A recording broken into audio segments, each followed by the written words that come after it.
Good morning, dear comrades. Today I've chosen a hot theme. What is the right time to change shoes on your car for the winter season? Fierce battles are fought on this subject every day on the internet.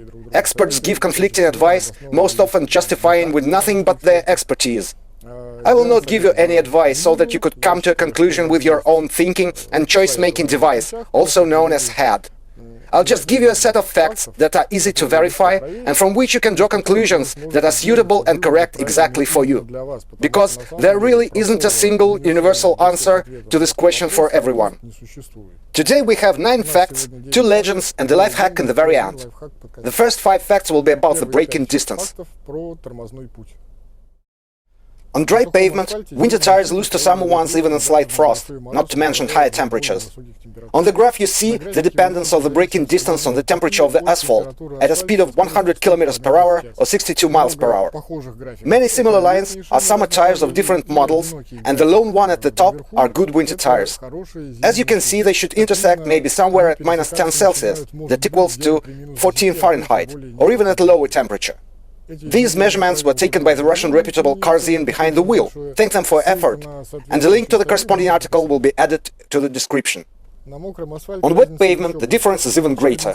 These 14 meters or 46 feet can mean the difference between a whole car and a total loss, or between a slightly frightened pedestrian and a dead one. The link will again appear in the description. There is a rather large article there. In the snow, summer tires are expected to lose, and lose significantly.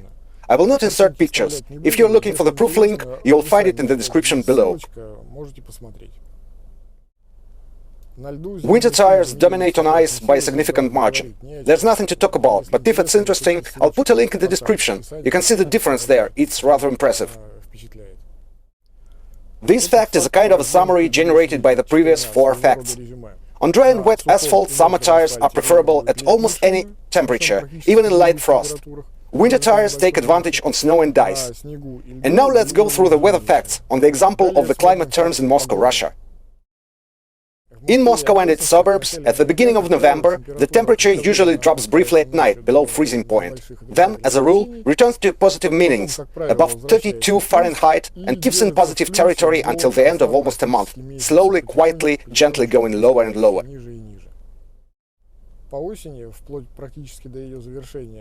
In the fall, almost until its end, I naturally speak of Moscow because in other regions the climate conditions may differ, and so in the fall, frost and precipitation in Moscow are extremely rare at the same time. It happens that the temperature drops below freezing, but it's dry. And if there is rainfall, then it's above freezing point. So it's either dry and cold, or rain, or even snow which immediately melts. And under these conditions, as we recall from the first 4 facts, summer tires work much better. А в этих условиях, как мы помним из первых 4 фактов, лучше работают летние шины. At night and during the day, the weather conditions differ. Everyone knows that it's colder at night. Therefore, if you drive at night and sleep during the day, look at the night weather forecast. And vice versa, if vice versa. In the fall, with a slight short-term frost, puddles in the yard can freeze.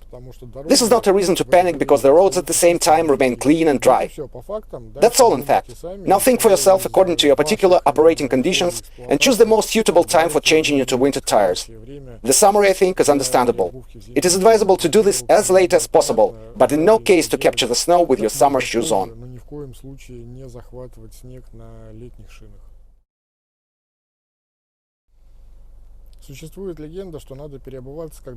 There is a legend that you need to change shoes when the average daily temperature drops to +5 Celsius or 41 Fahrenheit. The advice is not that bad, but it's just an attempt to give a simple answer to a difficult question. Because there simply cannot be a universal answer to this question, even for everyone within one city. This legend is generated by the following reasoning. When the average daily temperature is +5 Celsius or 41 Fahrenheit, this means that there might be light frosts or snow at night. If this happens, and also if you just go by car at this time, you can get on the ice. In other words, a whole bunch of assumptions so as not to miss the mark. That means, if at an average daily +5 or 41 Fahrenheit you change shoes, you will never get on snow and ice on summer tires. That's true only if your goal is never miss the first appearance of winter. Проблема в том, что, скорее всего, вы будете лишние But the problem is that you will most likely spend extra 2 or 3 weeks on winter tires, which, as we remember from the first 4 facts, behave on dry and wet asphalt much worse. And under the wheels, you will most probably have asphalt, dry or wet in the worst case, because short night frosts easily neighbor with plus 10 Celsius or 50 Fahrenheit in the afternoon. In other words, a person who lives in a village and leaves for work at 5 a.m. will most likely need a tire change 2 to 3 or even 4 weeks earlier than a Muscovite who sleeps until 11. That's just because they drive the same roads but at different times of the day. Просто потому, что они ездят в разное время суток по одним и тем же дорогам. The second legend is a free interpretation of the first. Its essence is that they say that with plus 5 Celsius or 41 Fahrenheit and lower temperatures, summer tires lose elasticity and therefore begin to slide on asphalt. Well, as it is clear from the first few facts, this legend has nothing to do with reality. This is just nonsense. Лайфхак маленький. Well, I've got a small life hack for you. It may be useful to those who store winter tires on their own set of discs, so they do not put them on discs every time in the fall and spring. When you finish the season and remove the wheels, if you had claims for balancing, balance them right at the moment. If there were no complaints, just put them in storage. Nothing will happen to them in 6 months. When you change the wheels again for the next season, you may feel the wheel wobbling. Endure a day or 2 or 3 and it will be settled itself. The fact is that the wheels might have slightly lost their shape during storage.